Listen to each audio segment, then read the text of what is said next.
Nous sommes début septembre et les sacs de plage font place au cartable, c'est la rentrée. Mais la sonnerie de l'école n'a pas toujours retenti à la fin de l'été, on vous explique. Qui dit rentrée dit d'abord vacances, et le premier à en instaurer, c'est un pape, Grégoire IX. En 1231, il met en place pour les élèves de la première université de Paris une césure d'1 mois entre août et septembre. C'est en effet l'heure des moissons et des vendanges, et les enseignants se rendent bien compte que leurs élèves disparaissent des bancs des classes pour aider au champ. Au début du 19e siècle, la rentrée se fait début octobre. L'enseignement secondaire ne concerne alors que 3% d'une classe d'âge, plutôt des garçons issus de milieux aisés. Du 15 août au 1er octobre, l'école s'arrête pour leur permettre de participer à la saison de chasse à courre, une activité très importante pour leur vie sociale.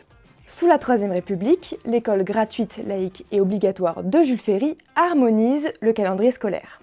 Pour les récoltes, la rentrée se fait toujours en octobre. Mais les vacances s'allongent, notamment pour se caler à partir de 1936 sur les tout nouveaux congés payés du Front populaire. Finalement, la rentrée début septembre est assez récente. La date est avancée sous la présidence de Mitterrand en 1981 pour accompagner l'évolution de la société française. Car depuis les années 70, ce n'est plus l'agriculture qui donne le ton, mais le tourisme. Aujourd'hui, la rentrée n'est plus seulement le rendez-vous des écoliers, mais bien de toute la société.